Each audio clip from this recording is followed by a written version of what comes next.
ጠቢቡ ሰለሞን። ሰሎሞን የነገሰው በ12 ዓመቱ ሲሆን የሚበላው ኅብስተ መና የሚጠጣ ወይነ ቃና ስለነበረ ረሃብ የሚባለውን ቃል አያውቅም ነበረ፣ ለማኝም አያውቅም ነበርና አንድ ቀን እሱ በሰገነት ላይ ቆሞ እንዳለ አንድ ድሃ መጣና ሲለምን አየ። ይህ ምንድን ነው ብሎ ጠየቀ። ያጣ ምንም የሌለው ነው አሉት። ሶሎሞን በእኔ መንግሥት ጊዜ ረሃብተኛ ችግረኛ የለምና ሰላይ ሳይሆን አይቀርምና ገርፋ አባረው አለው። ገርፋ አባረረው።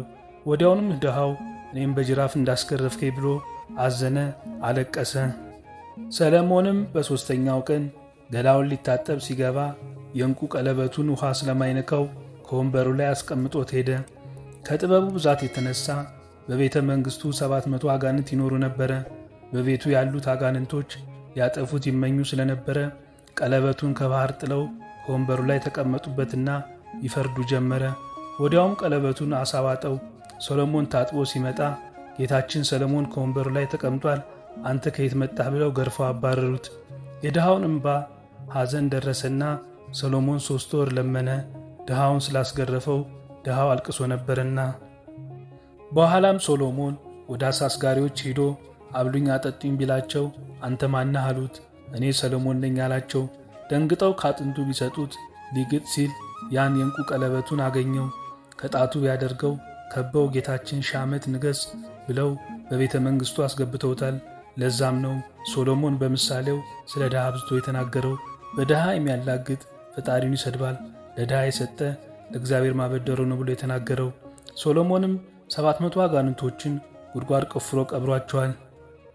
ሰለሞን በተወለደ በ17 ዓመቱ በነገሰ በ5 ዓመቱ ይህንን ሕዝብ ተጣልቶ ቢመጣ ምን ብዬ ልፍረድለት ብሎ ሲጸልይ በነገሥት ምዕራፍ 3 እንደተጻፈው 2 ጋለሞቶች ልጅ ተናጥቀው አንዷ የራሷን አፍና ገላ የሰው ልጅ ስለነጠቀች ተካሰው ወደ ዳኛ ሄዱ። ተስፋ ባለመቁረጥ ልጅ የተነጠቀችው ይግባኝ አለች። ከሰለሞን ደረሱ። ነገኑ አላቸው። አድረው እንደመጡ ዙፋኑን የሚጠብቁ 12 አንበሶች ተንቆራጠጡ። ልጇን ገድላ የሰው ልጅ ወደ ቀማችሁ ሲዞሩ ሰሎሞን የሞተውን ልጅ ሁለቱንም የኛ አይደለም፣ ነገር ግን በሕይወት ያለው ልጅ ሁለቱም የኔ ነው ብለዋልና ንሳ ወገኛ መጋዝ አምጥተ ሰንጥቀ አካፍላቸው አለው። የራሷን ልጅ አፍና የገደለችውና የሰው ልጅ የነጠቀችው ልክ ነው ፍርዱ፣ 1000 ዓመት ያንግስህ፣ የዳዊት መንፈስ ይረፍብህና እሷም አትውሰደው እኔም አልወስደውም እንካፈል ስትል፣ የልጁ እናት ግን ንጉሥ ሆይ ፍርድ ትክክል አይደለም፣ 1000 ዓመት ንገሥ፣ የዳዊት መንፈስ ይረፍብህ፣ ፍርዱ ይስተካከልና አይሰንጠቅ፣ ከእሷ ዘንድ ይደጋለች። ሶሎሞን በዚህ ጊዜ ይህች ናት እናቱ፣ ለዚህ ስጣት ንጠቅና አለው። ነጥቆ ሰጣት። እናቲቱን በደስታ ልጇን ይዛ ሄደች። ምንጭ የቅዱሳን ታሪክ ቁጥር 5ኛ መጽሐፍ ላይ ከገጽ 24 እስከ 25 የተወሰደ።